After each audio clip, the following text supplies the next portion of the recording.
আসসালামু আলাইকুম রহমতুল্লাহ বারাকাত। আজকে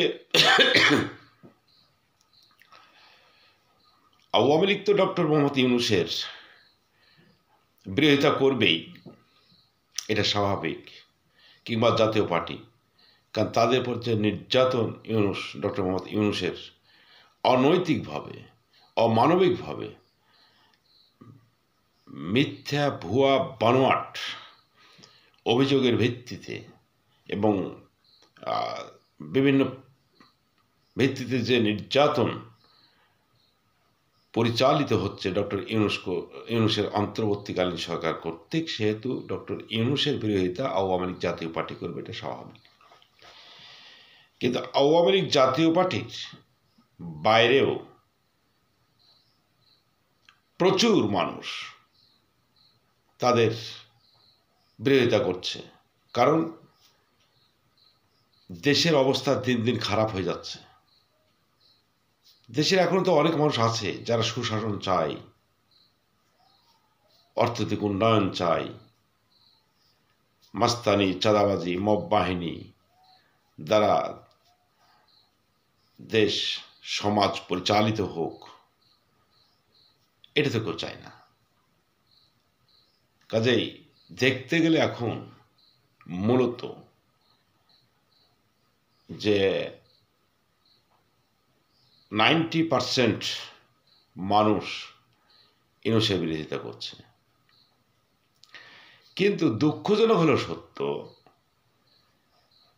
যে ইউনূসের লজ্জা আছে কিনা, শরম আছে কিনা, আত্মসম্মানবোধ মসনদে লোভে, রাষ্ট্রীয় মসনদের লোভে, এবং সে মসনদে বসে তার লজ্জা, শরম, আত্মসম্মানবোধ সবকে যেন নির্বাসনে পাঠিয়েছেন, এবং তার বিচার জ্ঞানটাও সম্ভবত লোপ পেয়ে গেছে। ক্ষমতার বিড়ম্বনায়, প্রতিহিংসা পরায়ণতার শিকার হয়ে যদি ন্যূনতম তার বিবেকবোধ, সম্মানবোধ থাকতো, বিচার জ্ঞানটা থাকতো, তাহলে অবশ্যই তিনি চিন্তা করতেন যে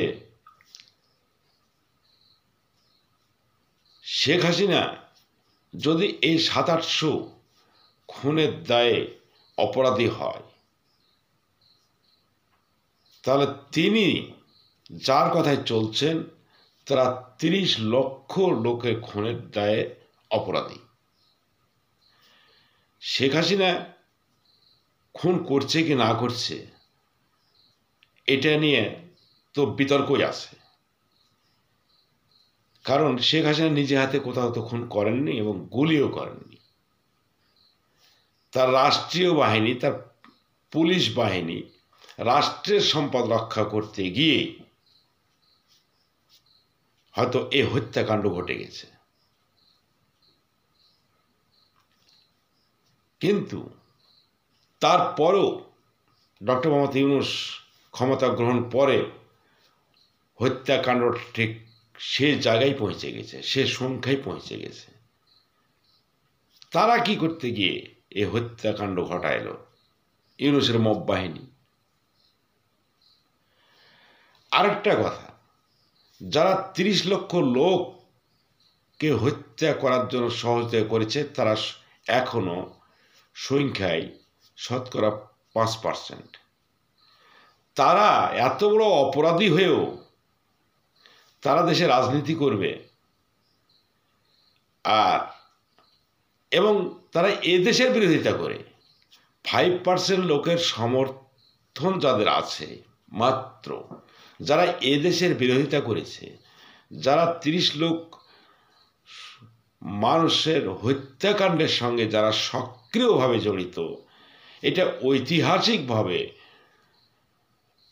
প্রমাণিত, তারাই দেশের রাজনীতি করবে। আর আওয়ামী লীগ দেশের সম্পদ রক্ষা করতে গিয়ে আওয়ামী লীগের দেশের পুলিশ বাহিনী দ্বারা যদি কেউ হত্যা হয়ে থাকে, তার জন্য আওয়ামী লীগ দায়ী করা হচ্ছে। এবং আওয়ামী লীগের নিজস্ব যেখানে এখনও 42% সমর্থক আছে, অর্থাৎ টোটাল ভোটারের হিসাবে প্রায় 5 কোটি, আর সেই দল নিষিদ্ধ থাকবে, রাজনীতি করতে পারবে না, এটা কি হয়? এটা কি হতে পারে? এটা তো হতে পারে না। তাহলে আজকে দেশে কোন মানব বসে আছে ক্ষমতায়, না দানব বসে আছে? এটা তো কাল দানবের চিন্তা হতে পারে, যার মধ্যে মানবিক চিন্তাভাবনা থাকে না, বিচার জ্ঞান থাকে না, পরিসংখ্যান বুঝে না, কিছুই বুঝে না। শুধু তার একটাই স্বভাব, দানবের একটাই স্বভাব, সে গোয়ার। তার মধ্যে মানুষের যে বিচার জ্ঞান, বিবেকবোধ, জ্ঞান বিবেক বুদ্ধি, সেগুলো থাকে না। আজকে আওয়ামী লীগকে যারা নিষিদ্ধ করছে, আওয়ামী লীগের যারা বিচার করছে, তারা তো সেই দানব তুল্যই। কাজেই এটা যে টিকবে না, এটাই নিশ্চিত, এটা ঐতিহাসিকভাবে প্রমাণিত। কাজে ভেবে দেখুন ভবিষ্যতে এনসিপির আর জামাতের স্থানটা কোথায় হয়। আর ইউনূসকে যে আপনারা ব্যবহার করছেন, ইউনূস যে আপনাদের মাঝি তৈরি করছেন অথবা ড্রাইভার তৈরি করছেন, নিয়ে গিয়ে এই ইউনূস নিয়ে গিয়ে জামাত এনসিপিকে যে কোন খাদে ফেলবে, সেটা জামাত এবং এনসিপির উপলব্ধি করা উচিত। কাজেই আওয়ামী লীগ যারা করেন, তাদের ভয়ের, তাদের শঙ্কার, তাদের হতাশার কোনো কারণ নেই।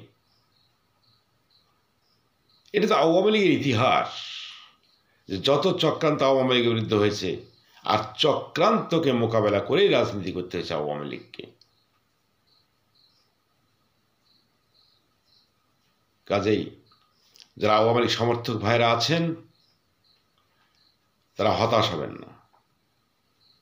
শুধু মানসিকভাবে শক্তি সঞ্চার করুন, মানসিকভাবে প্রস্তুত থাকুন। যে কোনো সময় আপনাদের রাজনীতির, আওয়ামী লীগের রাজনীতির অনুকূল প্রেক্ষাপট রচিত হবে। আমি